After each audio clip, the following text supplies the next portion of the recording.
Hi everyone and welcome back to Inside the Ropes, and I'm very pleased to have a guest with me right now who I grew up watching. If I watched him on Saturday mornings, he was B.A. Billy Gunn, but if I watched him on Monday nights or Friday nights in the UK, he was Badass Billy Gunn. He's been Rockabilly, he's been many characters, but he is here tonight for Inside the Ropes. Billy Gunn.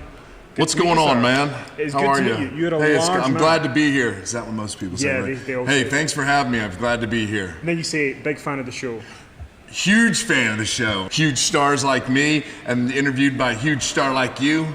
You're too kind. So let's first of all talk about, I remember when I was a kid and I was like, Billy Gunn. And then, you know, when the internet came around, we were like, you can find out wrestlers' real names. Yeah. Your real name is just not what I would have ever thought your real name was. Kip Well, Sock. Kip is like what my friends call me. Like the people that look on the internet and see Monty. I don't go by Monty unless it's legal or the IRS gets a hold of me. Like, because there's something about when I was growing up, Monty I just never got into. But there's a cool story behind where Kip came from. Okay.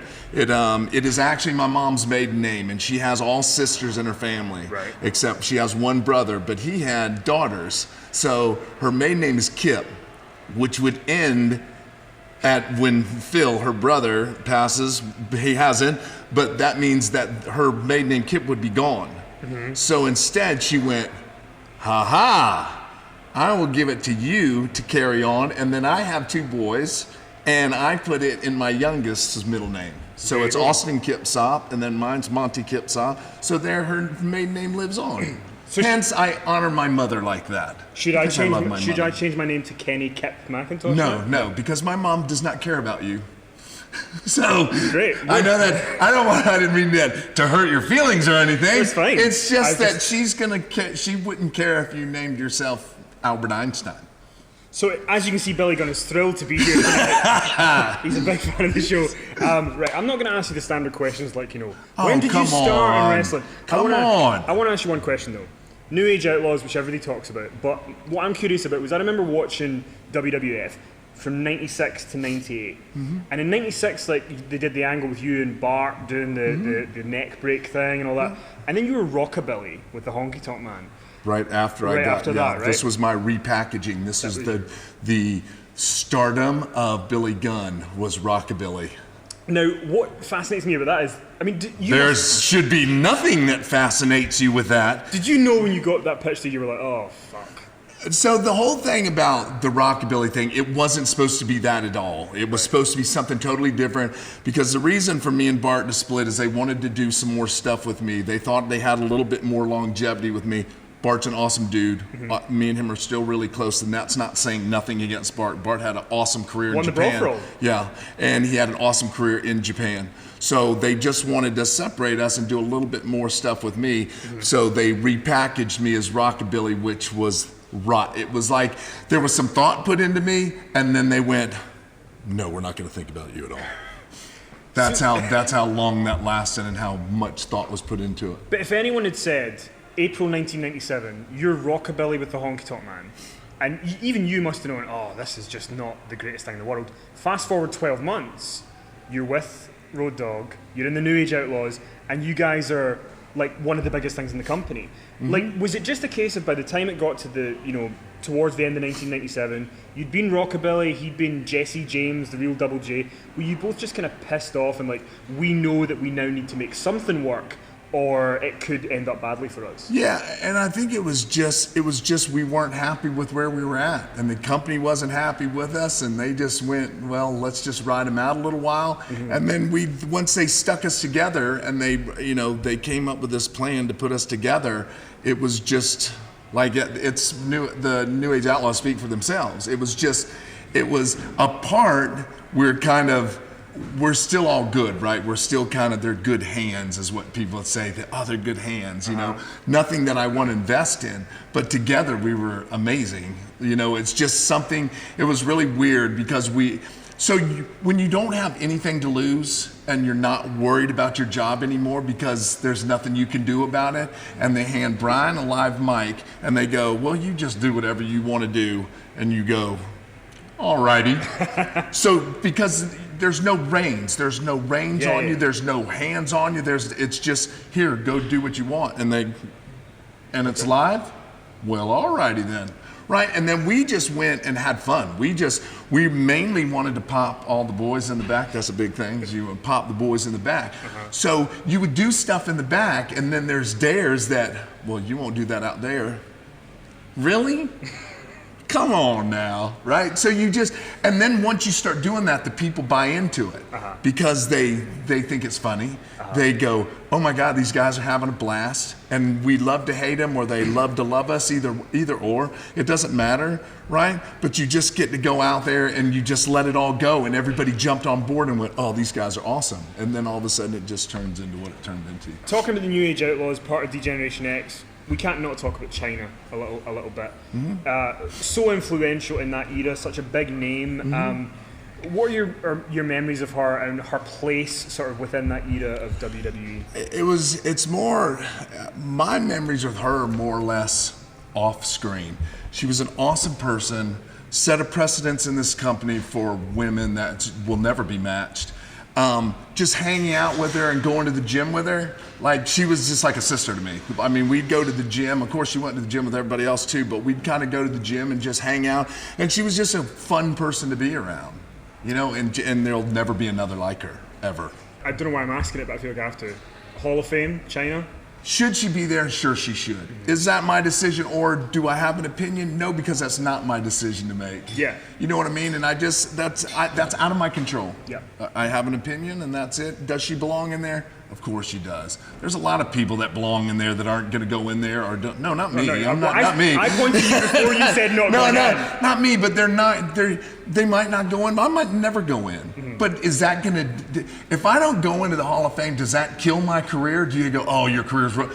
No, because I've had an awesome career with an awesome company, I might add. Yeah. They've been nothing but good to me, because they let my kids go to school, all go through college. They let my wife have what she wants to have, and they let me do what I want to do, and I have an awesome job, and I have fun doing it. Billy and Chuck was a great storyline. It was awesome. And so, I knew we were going to get to here, and this is what's cool about this, is everybody always, the first thing when they come up to me, they go, Chuck and Billy think, come on. Come on what? It was great. Oh, it was awesome. And let me tell you why it was awesome. Because I know you're about to ask me that. So why do you think Chuck and Billy? See, I just take these things over. Like, you just go and we'll just take it over. I'll just stand. So our outlook on Chuck and Billy is, and the same thing with wrestling is, can we make people believe that we're really like that? And we made everybody bite hook, line, and sinker. So that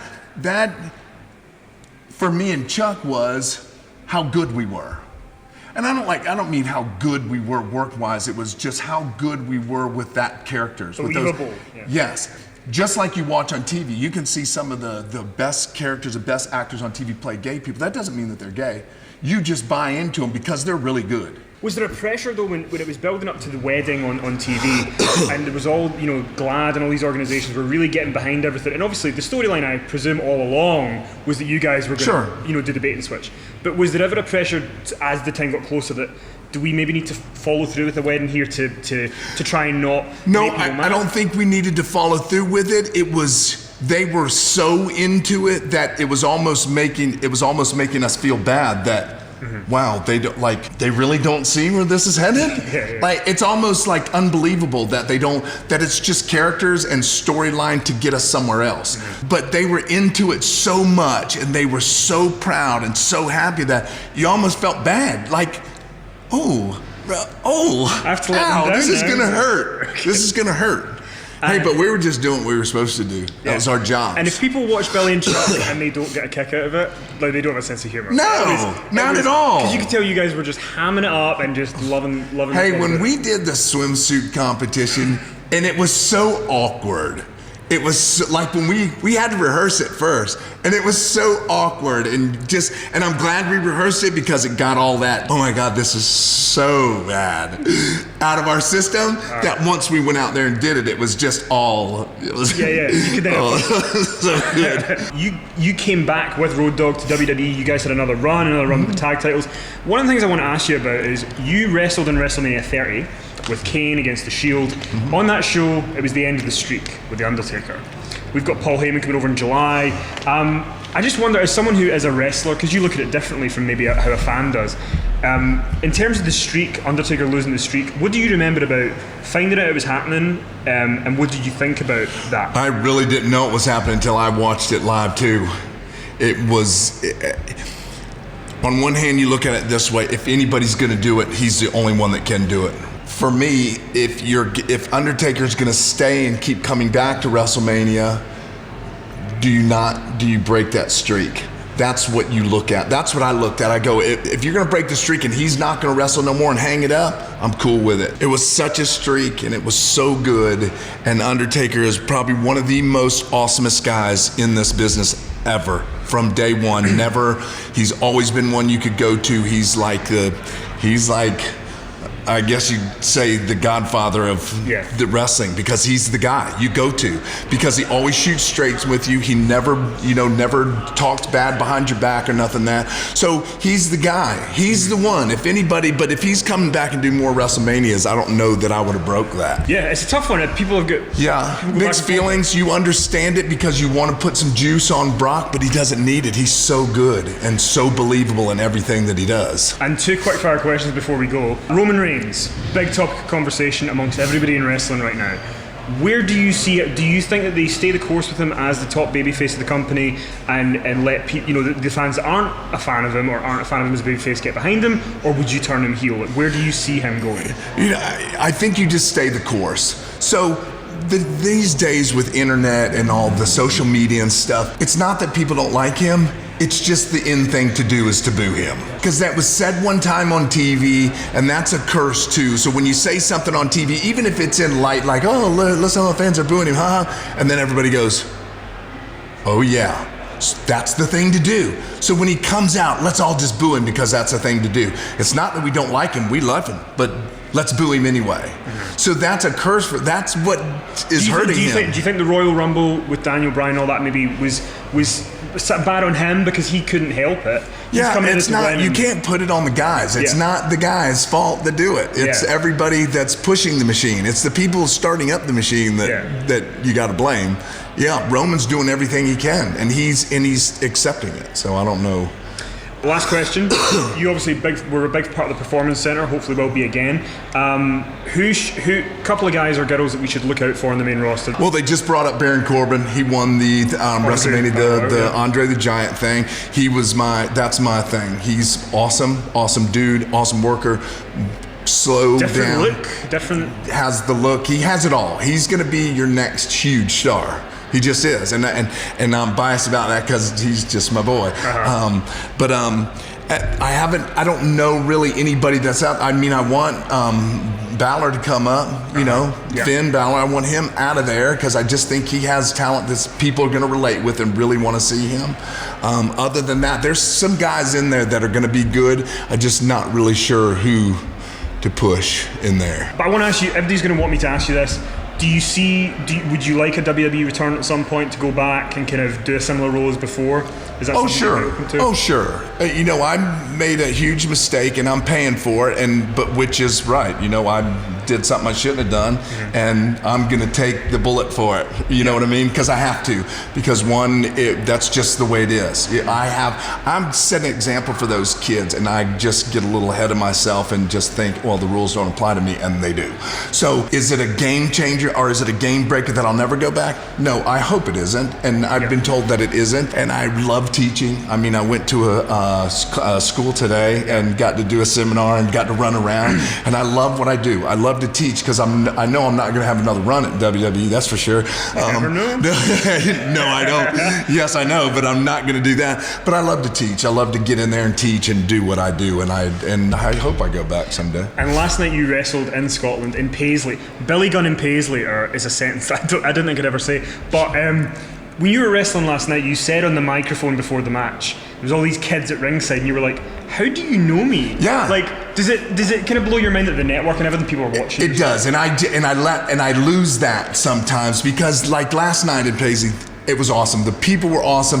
There was about 500 kids, and I've never seen that many kids. I thought we were at daycare or something. But every one of them knew who I was. And it's funny to see all these little kids that, oh, I love your stuff. I watch it. I'm like, you weren't even thought of when I was doing my thing, but I forget that they all go on there and do their YouTube and do all this and the network and stuff and get to see some of the stuff we do, which is very cool and it's very awesome. And the new Age Outlaws definitely hold up today. Yeah, and I think it's one of those things is why we came back and had that run is because a lot of stuff that we heard from parents and stuff where how excited they were that they got to take their kids to shows to show their kids who they grew up watching. Yeah. You know what I mean? So cool. that's awesome. That's a good experience for them. Obviously, I want to thank you for being here and coming on the show. I know you're a big fan of the show. You were badgering Huge fan me, of the show. badgering I'm me such to a come big on. fan of the show that I'm standing next to Scott Steiner, who's my all-time favorite, and then Sting over there. So the next time you interview like Paul Heyman when he comes, because I know you've already shamelessly plugged that 3 times, is that he's coming, is maybe you could have one of me back here. Listen, just give me a call. We'll make it happen. Yes. We've been Inside the Ropes. He's been Billy Gunn. But if you're not down with that, he's got 2 words for you. You want to say the words? No. You have to do way more than this. So what is this show? Inside the Ropes. Inside the Ropes. Why do we have square circle on top? Presents Inside the Ropes. Inside the Ropes. So now here I'm going to show you how to do it. If you're not down with Inside the Ropes, we got 2 words for you. Suck it!